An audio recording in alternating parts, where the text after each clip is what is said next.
Maybe you will have some ideas on how to save these people from starvation. Maybe tell him to pick a f***ing apple. Wow. Sorry. Ooh boy, this story is starting to unfold. We got confirmation that the Hive is eating human derived protein. Humans. To stave off their inevitable starvation. And we learned that the Hive has discovered a path to spreading the virus to the immune. The relationships between all the other immune people, it's growing, and there's coordination and communication now happening, but not in the way Carol had hoped for. While the Hive continues to play their little manipulation tactics with their soft-spoken language and pleasant demeanor, Carol still ain't having any of it. And despite a wedge being driven between her and the other immune folk, there's at least one other person out there who seems to be on Carol's side. Let's break it down.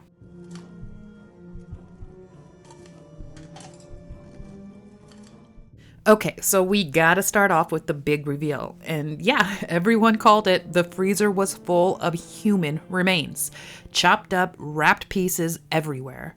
So Carol's confusion last episode, it makes a little bit more sense now. She didn't really get what she was looking at until she spotted the unmistakable shape of a human head. Carol starts recording everything, found footage style, straight out of the Blair Witch Project. I mean, she thinks she's finally cracking some huge Hive conspiracy, but aside from Manousos, she's actually the only immune person who didn't already know any of this. Now, did she forget that in episode 1, Zosha literally told her they were watching her with a specialized military drone thingy? Where are you watching me from? An MQ-9 Reaper? It's an Air Force drone? I mean, it makes me wonder, did the Hive start revealing they were Hansel and Greteling people to the others because they saw Carol snooping around and her videos were starting to raise questions? Or were they just trying to get ahead of her and control the narrative with the others? Because if the Hive understands anything about humans, it's optics. Get ahead of the story, package it right, make people feel okay about it, pacify, soften, sell the angle. This ties right back to what we talked about in episode 4.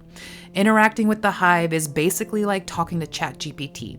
It's built to keep you happy, sugarcoat even the rough stuff, and sometimes bend things a little if it just makes the delivery go down smoother. And at the end of the day, the way the Hive talks to the immune people, it's manipulative.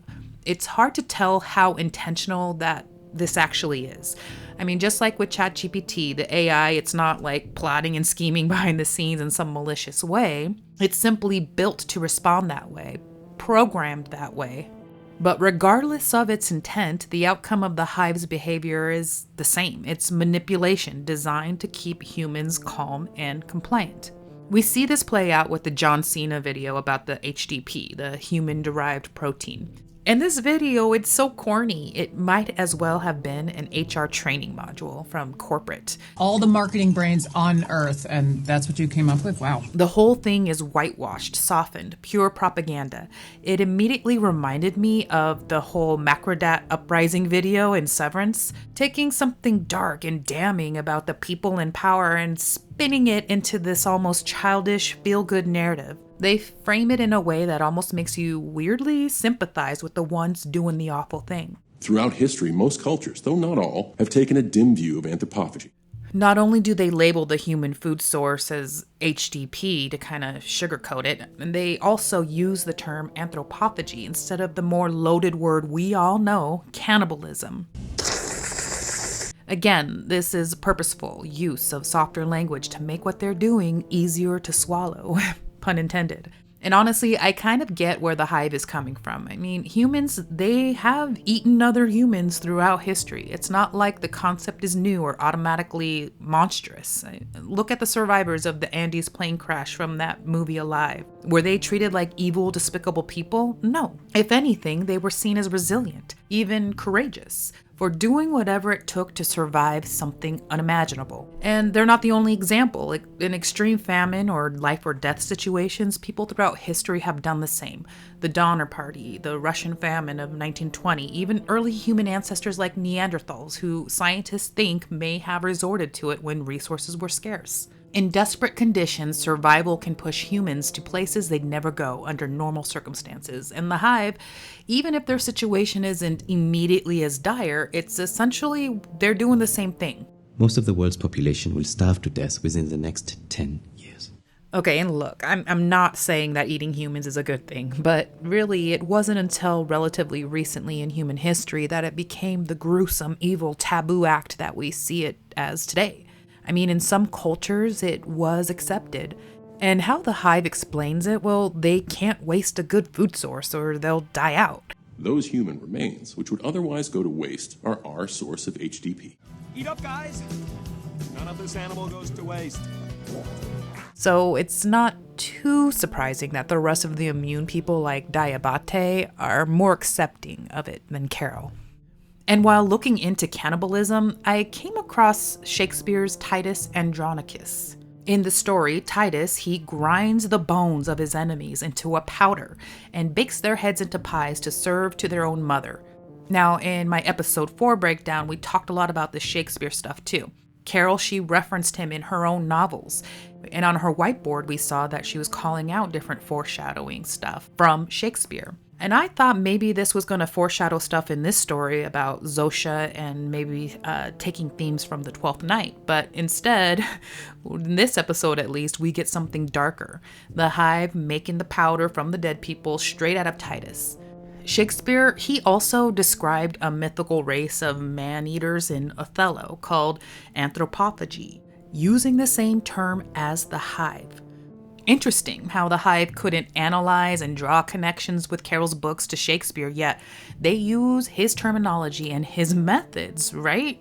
Now, going back to the John Cena video, the Hive details the whys behind their human eating. You can't purposely kill, harm, or otherwise interfere with any form of life. Because when we say any life, that includes plant life. We can't pluck an apple from a tree. Now, this is a pretty extreme form of do no harm. It's kind of similar to the philosophies of the Jain community, who follow an ancient Indian religion, and they practice nonviolence and are known to have kind of similar ideals about not even harming a plant. But it's kind of weird, right? I mean, apple trees actually want their fruit eaten. The seeds, they get carried away and deposited somewhere new, helping the trees to thrive. Same with bees in a hive, spreading pollen while sipping nectar. From an evolutionary perspective, eating the apple actually benefits the plant. So all of this, it just doesn't really make sense if the virus is supposed to be better for humanity, better for Earth. It just begs to question, what the hell is the real purpose of the virus? Now, at its core, this show is really about the characters and their arcs, so we haven't really dug as much into the hive mind itself. Where it came from, what it's actually trying to accomplish, yada yada. You go to all that trouble to send a message, and why make it hard to understand? So yes, why go to all that trouble to send this virus here? The virus inherently changes people to be programmed to follow a few simple rules. Make people happy, do no harm, don't lie. There's maybe an added layer about efficiency and preserving nature, but at this point, that feels more like a byproduct than a guiding principle. At its core, the virus seems designed to create a population of pacified, nonviolent, content humans. How long do I have left before you turn me into a worker bee? Sooner or later, I'm fucked. Sorry, Carol.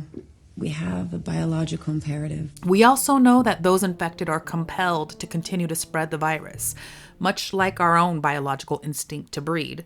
But within the rules of the hive, it can't really sustain all these billions of humans. Because of their food dilemma, billions will die. So is the real endgame to drive humanity towards extinction? There will likely come a balance point where some humans can survive off these so-called ethically collected food sources, but the remaining population will be so pacified and nonviolent, they'd be incredibly easy to wipe out if some other species or even some other humans decided to. I mean, the fact that just shouting at them can incapacitate them all, that's powerful. It's an alien invasion, right? No, it is not. Now, again, the hive, it doesn't lie. And while they can skirt around the truth, they straight up say this is not an alien invasion. So maybe they are playing a little semantics, like saying no, that there's not actual little green men coming down from space. But, well, technically, the virus is an invasion on Earth. It's invasive, an alien thing that has taken over the planet. There are no aliens. None on this planet. So going back to the biological imperative to spread. Imagine the power it took to send it. Antenna the size of Africa. Now, there's a lot of consensus out there on Al Gore's internet that the goal of whoever created this virus is for humans to spread it to another world, to build an antenna the size of Africa, to discover another intelligent species to infect. Now, if you've watched or read The Three-Body Problem, you've probably heard of the dark forest theory. It's an answer to the Fermi paradox. The question asks, if the universe is vast and intelligent life is statistically likely, then where is everybody? The dark forest theory says the universe is like a pitch black forest full of armed hunters. Every civilization out there, they hide in fear because any other intelligent species could be that hunter, a threat. So if you detect someone else, the safest move is to shoot first, ask questions later. So maybe that's what this all is. A far more advanced species making a preemptive move, not because they need Earth or its resources or they want to invade, but simply to eliminate a potential threat before it ever reaches them. A dark forest strategy, not an invasion. Now, we also find out from Mr. Diabate that the Hive has found a way to fix the immune, but they need consent to harvest stem cells. It seems the only way to make the virus work on us is by tailoring it to our individual stem cells. Apparently that involves sticking a large needle into the bone of the hip, something they cannot do without our permission. Carol, she immediately calls the Hive and tells them that she wholeheartedly does not give consent. And they reply with a, "Don't worry, we won't take stem cells from your body." We just talked about how they sort of manipulate language and use semantics sometimes to shield the truth. How about the fact that in Spain, they all said they were vegetarian? He reminded me that technically what they said was that they would prefer to be vegetarian. So are they hiding that they will use other means to get her stem cells, not directly from her body? Whenever I hear about stem cells, it reminds me of South Park and the controversy during the George W. Bush era, when Christopher Reeve was advocating for research on stem cells from embryos to potentially help cure his paralysis. We've talked a lot about these frozen eggs of Carol and how it seems like there's a reason this came up in episode 3, that it must be foreshadowing that they will come up again, right? Well, would the Hive be able to use her eggs to create embryos to harvest stem cells from? Well, you guys hear me say this a lot, but I'm no scientist. But from what I understand, there's no real evidence that this would work based on the science that we know. The stem cells from embryos, they're different than ones harvested from your bone marrow, which is specifically what the Hive says they need to harvest it from your hip bone. The stem cells from a human's existing bone marrow, well, they carry specific epigenetic markers, things from throughout a human's lifetime that have influenced their particular immune system, that influenced Carol's immune system to reject the virus. While it might be possible with advanced science that the Hive potentially has learned, maybe they could figure something out from the embryo, well, it also presents the same type of ethical questions our society faced back in the early 2000s with the Christopher Reeve shit. To harvest the stem cells means destroying the embryo, and is that considered killing a living human? So maybe it goes beyond the embryos themselves. I mean, is there anything against the Hive's do no harm rule that prevents them from growing the embryos to full-on babies and kids? Maybe then they can infect them with the virus and gain their consent to use their stem cells. I mean, it still wouldn't be the same as needing Carol's specific bone marrow, but maybe using someone from her gene pool could help. This would be a pretty long way to go about it. Maybe they're going to come up with some other way to trick her into getting her consent. I don't know. Now, going back, the way Carol found out about the HDP is so much more horrific than how the other immune people learned about it. Seeing the actual body parts, I mean, that hits completely differently. It reminds me of how disconnected that we've become from our own food system. We don't do the butchering and the killing, we just grab meat from a store or order it at a restaurant. That layer of distance, it makes it easier to ignore the reality behind what we're eating. It's kind of a cognitive dissonance. We know what it is, we know how it gets there, but the gap between us and the process makes it easier to just not think about it. And like I mentioned before, the Hive, they can watch Carol from afar with that military drone. So were they just letting her stumble onto this horror, knowing she'd seem overdramatic and aggressive to the others when she brings it to light? And in doing so, widen the gap between her and the rest of the immune people. They actually sent you my videos. Of course. They were very well done. Very dramatic. I mean, Carol finds out that this whole time the other 11 immune people have been meeting up, keeping in touch, becoming friends even, and in their own way trying to save the world. But in the moment she finds this out, it doesn't matter to her that their version of saving the world is a lot different than hers. She's sad that she's been excluded. The majority felt your presence might prove disruptive. She's been ostracized. She probably feels a lot like she did as a young girl when her family shunned her for her sexuality. She's different. She's not accepted for who she is. Kicked out of the group chat. Well, in a way, she kind of did this to herself by being a little abrasive the way she went about things initially and excluding the others who didn't speak English and disregarding boundaries like what Lakshmi had with her child. She's been put in such an impossible position. And honestly, it feels like Mr. Diabate is getting a little lonely too. He gets the Hive to act like his little party guests, and they're actually surprisingly pretty convincing. This whole scene in Vegas playing poker, it's giving James Bond, Casino Royale. But once we hit that poker table, all the facade kind of falls apart. He's playing high stakes, but nothing's actually at stake. The second I saw his opponent drop a straight flush, I knew he would have the royal flush. It's so ridiculously fake. It's all pretend, no tension, no unpredictability, no life. Like I mentioned in the episode 4 breakdown, humans need conflict. It's baked into us. It shapes who we are. So something as tiny as the way Carol eats her breakfast, her little avocado toast ritual thing, well, it actually delights him. I mean, it's different. It's personal. It's her. And he even tries it her way because for once he gets to witness an actual unscripted human choice. And Mr. Diabate, he can come off as almost likable. I mean, he's gentle with Carol and seems to have a soft spot for her. Mais elle est tellement seule. Oui, je sais. And although he acts like he doesn't want Carol to stay when she brings it up, he actually seems to want her there.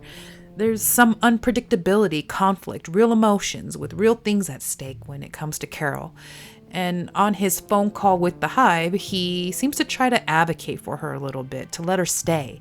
And they are the ones who want him to get rid of her, for their safety. See, we gotta remember, at the end of the day, he really ultimately only cares about himself and this little fantasy life that he's living. He's a hypocrite. It's hard to like him when you remember that he won't consent to join the Hive because he wants his own autonomy, his own ability to choose. Yet he's perfectly okay with the rest of the people in the world who are a part of the Hive not having consent of their own.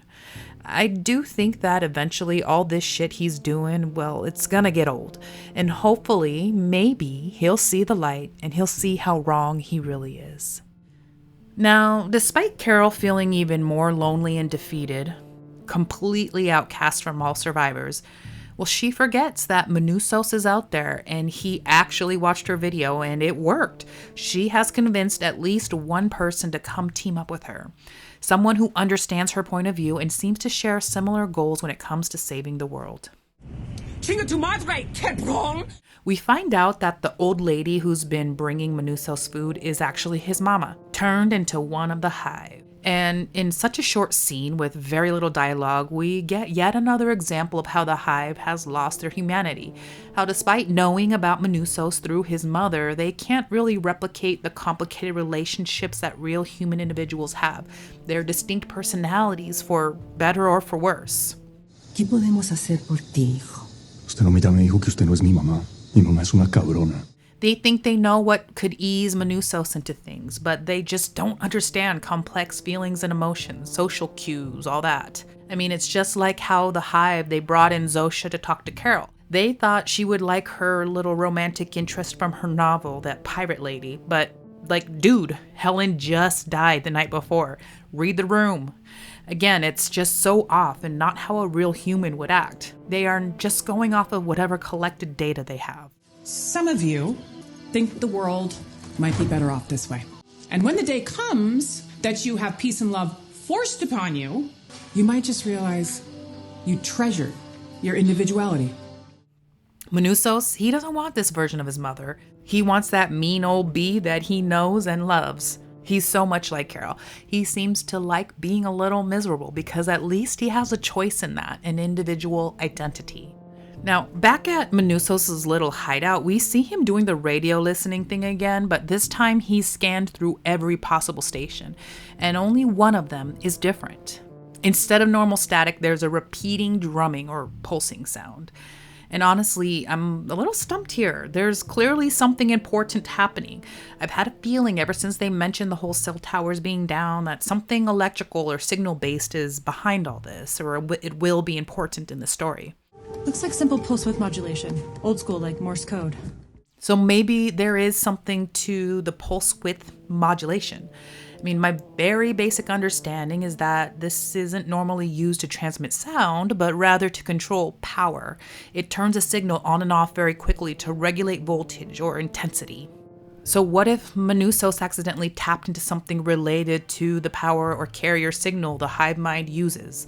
Not the audio itself, but maybe the control signal that regulates whatever electrical system is linking their minds together. The 8.6 megahertz frequency that Manousos tuned into, it's part of the high frequency band of radio waves. The long range stuff is what military and sea to shore radios use because it can travel way farther than regular signals. It isn't blocked by line of sight or things like mountains. It's global, exactly what the hive would need. Zoom in. See the variation? And look, this gap here, this is where it stops, then starts over. And just like there's a gap in the original signal that Earth received, Manousos hears the little gaps in the signal that he's receiving on his frequency in the radio.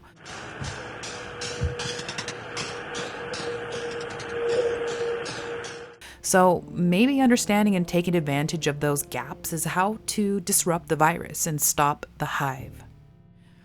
And speaking of gaps, the next episode, it's called The Gap, and we see in the description for the next episode that Manousos is on his way to meet Carol and that Carol gets creative with her rebellion.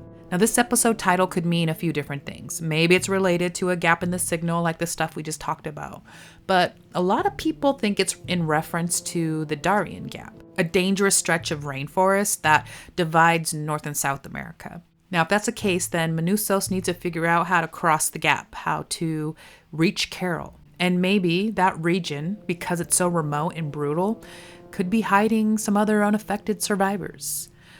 But it could also be metaphorical. I mean, the gap might be the widening emotional distance between Carol and the other immune people, and her struggle to get them aligned with her instead of the hive. Or the gap could be a knowledge-based gap, the language barrier between Manousos and Carol that they'll have to get past in order to share information and truly discover how to get rid of this fucking virus. We're more than halfway through the season, and I think we are in for some bigger reveals coming up, and I just can't wait. What do y'all think? As always, if you enjoyed this video, please ensure to hit that like button and subscribe to my channel for more breakdowns. I'd love to hear your theories and ideas in the comments below. Special thanks to my channel members for throwing a little extra support my way. This means the world to me, and it really helps keep this channel alive and going. Until next time, toodles.